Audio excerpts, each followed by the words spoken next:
El tema del día de hoy son las generaciones de las computadoras. Buenos días de nuevo a cada una de ustedes.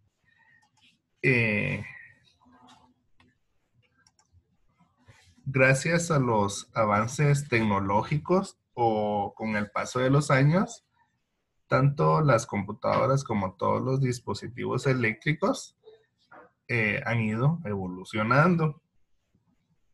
En este caso, la evolución de las computadoras tiene 6 evoluciones, podemos llamarla así, pero no sé, acá no se llaman evoluciones, sino que se llaman generaciones. Cada generación comprende una cantidad de años y dependiendo del tipo de generación que se utilizó ese dispositivo, así eran las limitaciones o las actividades que se podían realizar con ciertos dispositivos en ciertas generaciones. Entonces vamos a dar inicio con la primera generación, la cual comprende los años 1951 a 1958. Las primeras computadoras de esta generación empleaban bulbos. Los bulbos son similares a las bombillas. Hagamos de cuenta que estaban comprendidas o estaban integradas por unas bombillas, las cuales ayudaban a procesar o manejar la información dentro de la computadora. También utilizaban válvulas de vacío, las cuales tenían la misma función de los bulbos, ¿sí? Entonces, manejaba por medio de bulbos y por medio de válvulas de vacío. Debido a que poseían una gran cantidad de bulbos y de válvulas de vacío, el calor que producían esas computadoras era muy extenso, muy elevado. Y debido a esto, estas computadoras debían estar en un espacio bastante ventilado y un espacio bastante amplio, ¿sí? Hagamos de cuenta que para utilizar una computadora en los años 50 era como la tenían que instalar en un espacio más o menos al laboratorio que ustedes utilizan en programación. Pero no estaba esa gran cantidad de computadoras, sino que únicamente una computadora podíamos tener en ese espacio. Acá los operadores o los usuarios, las personas que utilizaban estos dispositivos,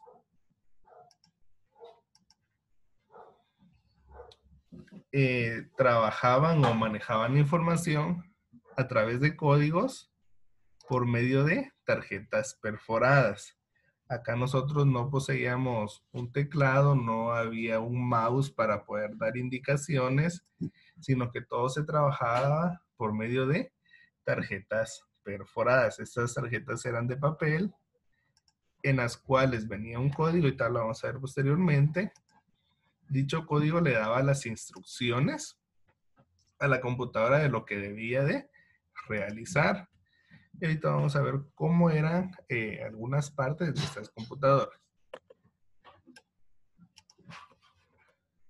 La primera computadora que se construyó, esta fue en Estados Unidos en 1951 y fue la UNIVAC, ¿sí? Estaba dividida por paneles, cada panel tenía su función dentro de la computadora. Acá está el almacenamiento principal o el CPU como nosotros lo conocemos. Esto que vemos acá son los bulbos, los que procesaban o enviaban información dentro de la computadora. Están las cintas magnéticas, está el panel principal, el panel de tarjeta perforada, etc. Entonces nos damos cuenta, todo esto era una sola computadora. Y como nos damos cuenta que hay 3 personas operándolo, ¿por qué? Si una persona lo operaba era muy difícil que hiciera eficientemente su trabajo. En esta primera generación, las computadoras únicamente hacían cálculos, ¿sí? Alguna operación o algún, no sé, dar algún dato de algún número, etcétera. Y se podían realizar únicamente una operación a la vez.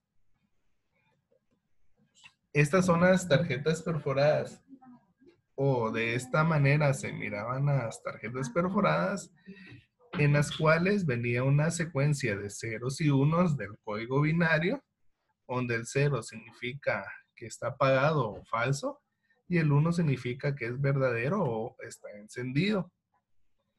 Esta secuencia de números se perforaba y dependiendo el número donde estuviera la perforación, así iba a ser la operación que iba a realizar dicha computadora en ese momento. Entonces, nosotros no podíamos darle instrucciones por medio de un teclado o un mouse, sino que las instrucciones ya estaban prescritas o descritas en esta tarjeta y los limitaba a muchas situaciones, ya que si queríamos realizar otra operación debíamos de realizar una nueva tarjeta para poder hacer dicha actividad. Vemos acá, tenemos el almacenamiento interno de la UNIVAC, de la primera computadora que se construyó. Este almacenamiento tiene nombre de almacenamiento de tambor, ya que este tenía que rotar para poder procesar la información. Está compuesto por bulbos. Los bulbos los podemos ver acá. Estos son circuitos. Y este almacenamiento interno se le llama almacenamiento interno, pero en realidad no podíamos almacenar nada en las computadoras, sino que únicamente este almacenamiento nos servía para procesar los cálculos que estábamos realizando. ¿Y cuál era la capacidad de almacenamiento de esto? Tenía una capacidad de almacenamiento de 16 bits, ¿sí? Imagínense 16 bits. En la actualidad no nos alcanzan ni para almacenar un documento de Word, ¿verdad? Entonces, este almacenamiento en sí era únicamente para procesar la información dentro de la computadora. Y es de un tamaño bastante grande y muy pesado, como lo tenemos en la actualidad. Acá tenemos mejor descrito las partes o los complementos de la UNIVAC, donde está el conversor de tarjetas perforadas a cinta. ¿Qué quiere decir esto? El conversor de tarjetas perforadas a cinta es este panel, el cual el usuario insertaba su tarjeta acá en este aparatito que parece máquina de escribir, y este leía la perforación que tenía esta tarjeta y le mandaba instrucciones a esta cinta. Esta cinta le enviaba información a las demás cintas, las cuales procesaban dicha información. Entonces, miren todo el proceso que debía de pasar, toda la información para llegar a la computadora central o al CPU o al panel central. ¿Cuál es el panel central? Este que vemos acá. Entonces, si nos damos cuenta, esto parece como que fueran unos casilleros unidos o u otra cosa, ¿verdad? También tenemos el panel principal, que es esto, que está compuesto por switch o botones, en el cual nosotros podíamos darle instrucciones para que nos mostrara los resultados de los cálculos. También tenemos dispositivos de entrada y salida, que son estos que tenemos acá, que, como les decía anteriormente, acá no había un teclado o un mouse para dar instrucciones, sino que los reportes o las instrucciones que se querían generar, o para perforar las tarjetas se tenían que insertar en este dispositivo que parece máquina de escribir, y a través de esto era que se hacían todos los procesos. Entonces, todo lo que vemos acá son componentes de la UNIVAC, de la primera computadora que se construyó, de la primera generación. Ahora bien, damos paso a la segunda generación, y la segunda generación comprende de los años 1951 a 1964. Aquí las computadoras seguían siendo grandes, de un gran tamaño, pero aquí eran un poquito más rápidas y ya no tenían aquel gran disco de tambor que tenía la primera generación, sino que este almacenamiento se sustituyó por núcleos magnéticos. Sí, ya no se utilizaba el almacenamiento de rotor o de tambor, sino que los núcleos magnéticos es como una tela, una malla que vamos a ver a continuación, y en estos sí podían almacenarse datos o instrucciones dentro de la computadora. Y la vemos acá. La primera computadora que se introdujo en la segunda generación fue la IBM 1401. Acá tenemos el CPU, la computadora central de la 1401, que es mucho más pequeña que la primera generación de la UNIVAC. ¿Sí? Acá también se manejaba la información por medio de bulbos y válvulas de vacío, pero estos eran más compactos, y debido a que eran más compactos, fue posible que la computadora se hiciera un poco más pequeña. Esta computadora se introdujo, fue construida para ser utilizada en el sistema bancario de Estados Unidos en los años de 1951 a 1959, perdón, a 1964. Y dependiendo el tipo de modelo que nosotros, que las personas adquirían en ese momento, podían agregarle componentes a su dispositivo. Por ejemplo, la IBM 1402 ya traía un lector de tarjetas perforadas, y acá las ponchaba, o sea que hacía la perforación para hacer esos procedimientos o esos cálculos. La IBM 1403, además de traer su procesador central, su lector de tarjetas, traía una impresora. Vemos el tamaño inmenso de la impresora, en el cual únicamente podían sacar reportes de los cuentavientes en ese momento. Es como ver una impresora o un POS donde nosotros pasamos la tarjeta. Es así esa misma función de los POS de la actualidad. La IBM 1406 traía una memoria adicional. ¿Qué quiere decir eso? Si no nos alcanzaba el almacenamiento interno principal de nuestra computadora, podíamos colocarle un almacenamiento adicional. Miren el gran tamaño que tenía en ese entonces, pero fue un tamaño muy reducido a comparación de la primera generación. El núcleo magnético. Esta era la memoria interna. Como vemos, este núcleo parece como un panel, ¿verdad? Un panel de tela en el cual cada uno de estos alambritos, llamémoslo así, eran los que procesaban y almacenaban la información. Era una información muy limitada, ya que la tecnología no estaba avanzada como para poder almacenar imágenes, videos, etcétera, sino que únicamente se almacenaban pequeños reportes, o se procesaban pequeños reportes, y debido a eso era el almacenamiento tan limitado que tenían estas computadoras en ese entonces. Bueno, entonces vamos a dar inicio a la tercera generación. No sé si tienen dudas, chicas. ¿Me pueden decir? ¿O vamos bien por el momento? ¿Continuamos? Bueno. En esta segunda generación también comprenden 5 años, de 1964 a 1971.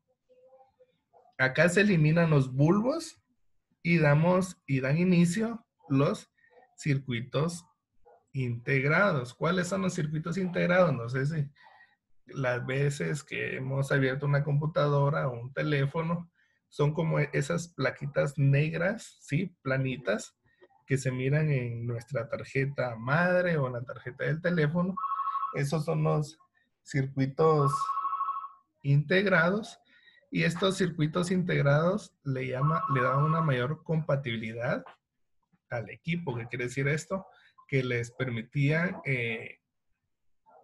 conectar una mayor cantidad de dispositivos a la computadora.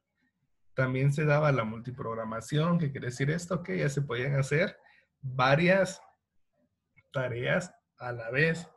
Y también comienza el concepto de mini computadora. Entonces, acá las computadoras no eran pequeñas, pero en realidad el tamaño sí ya comenzó a ser reducido.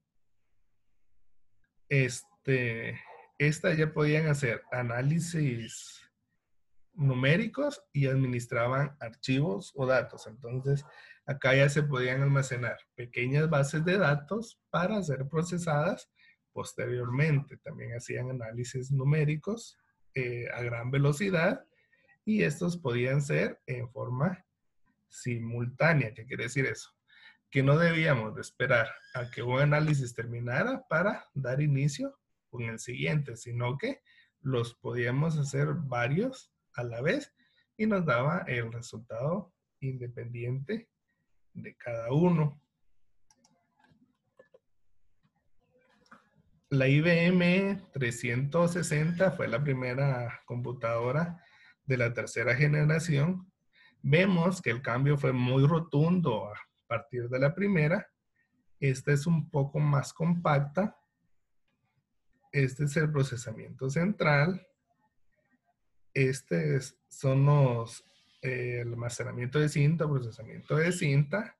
Vemos que son mucho más pequeños e incluso tienen ya colores, ya se comenzaron a introducir los colores acá en la informática.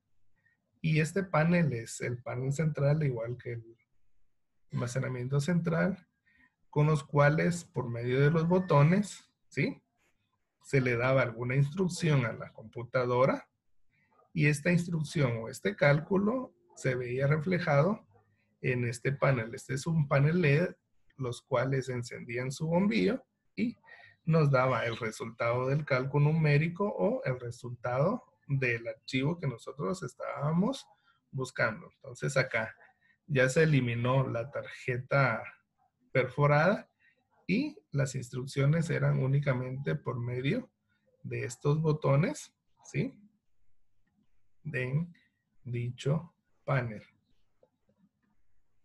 Vemos la tarjeta de memoria.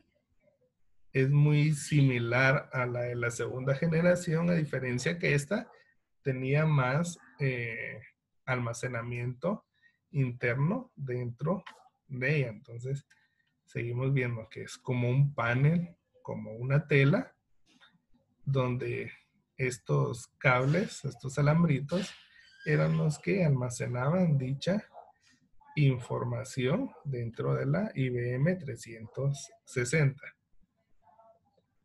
Damos paso a la cuarta generación. Cuarta generación, ya son 10 años, de 1971 a 1981. Acá ya empiezan los microprocesadores, acá comienzan a introducirse los microprocesadores que conocemos en la actualidad y los chips de memoria.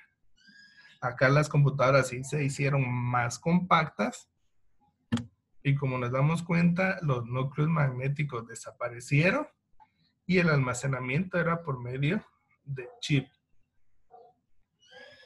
También acá inician las computadoras personales, entonces a partir de la cuarta generación, las personas ya podían adquirir su computadora y trabajar en ellas desde su casa. La primera generación de la primera computadora, perdón, de la cuarta generación fue la IBM 5051. Si nos damos cuenta, ya tiene un monitor. Este monitor únicamente nos permitía visualizar los colores RGB, ¿sí? Únicamente nos permitía visualizar colores en negro, verde y rojo. Eran los únicos colores que podíamos ver en nuestro monitor. No podíamos ver imágenes, sino que únicamente era texto. Ya se introdujo un teclado en esta computadora y almacenamiento portátil o portable. Esto ya poseía un disco duro, el cual está acá. En esta computadora podíamos almacenar información en cintas magnéticas. Esta fue la primera cinta magnética portable que se construyó, en la cual podíamos almacenar información. Vemos cómo fue el avance de la tecnología, que en la primera generación era un gran panel de la cinta magnética y en esta ocasión lo vemos que es de un tamaño reducido. También se introdujo el primer disco floppy al mercado, el cual tenía una capacidad de almacenaje de 1 megabyte. ¿Sí? Entonces únicamente 1 megabyte podíamos almacenar en este disco floppy o en el disquete como lo conocemos también. Y este fue evolucionando con el paso del tiempo, que el último que se construyó tenía una capacidad de almacenaje de 3.5 megabytes. Entonces, también era una capacidad muy reducida, pero en ese entonces era muy importante tener uno de estos, ya que podíamos llevar nuestra información de un lado a otro. Este era el disco duro de la IBM 5051.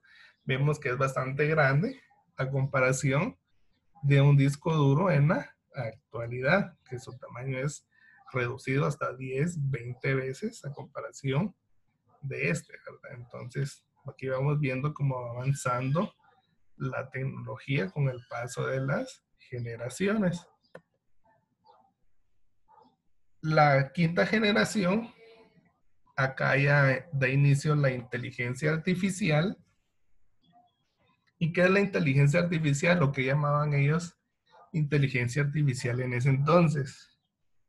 Le denominaron inteligencia artificial porque las computadoras ya podían procesar datos a través de voz, o sea que las personas ya le podían dar instrucciones a las computadoras a través de voz, ya procesaban imágenes, las cuales podían identificar un rostro, un paisaje, ¿sí? Una escena, etcétera. Además de esto, comienzan las telecomunicaciones y las redes de internet.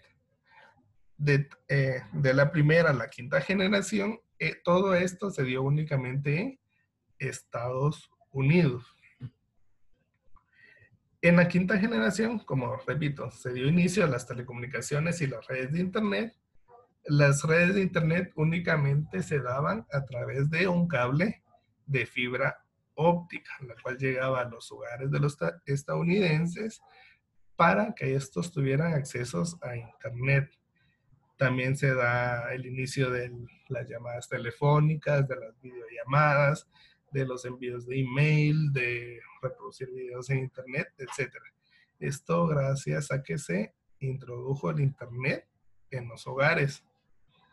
También la quinta generación le da la popularidad internacional a las computadoras. Eso quiere decir que en Europa ya se comenzaron a adquirir, en América Central, América del Sur, etcétera.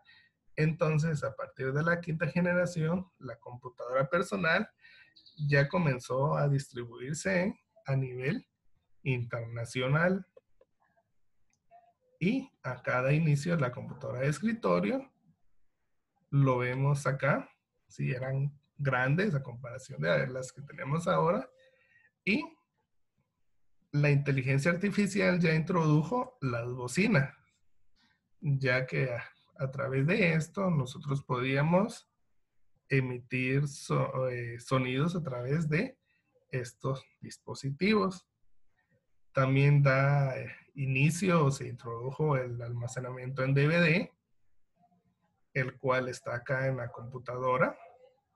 Todavía no eran muy populares las memorias USB, sino que tanto el teclado como el mouse eran de una entrada PS2, son aquellas entradas redonditas, aquella entrada color verde y color eh, violeta o púrpura de nuestro teclado y nuestro mouse.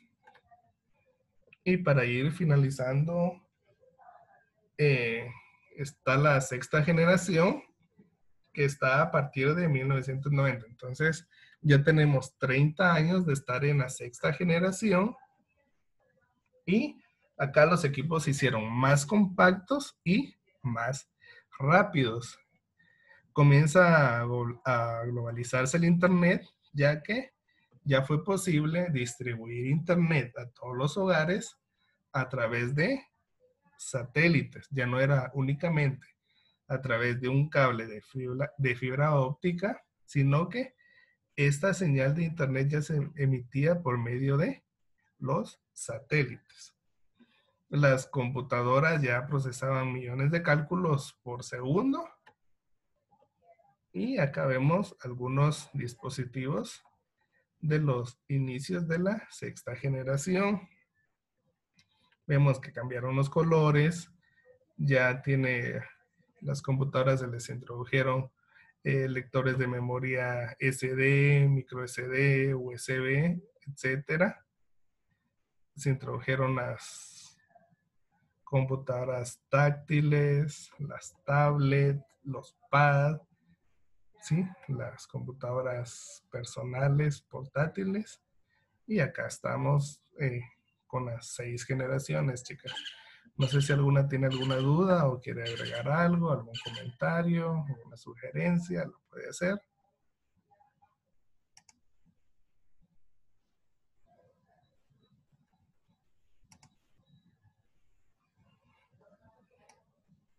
¿Estamos bien?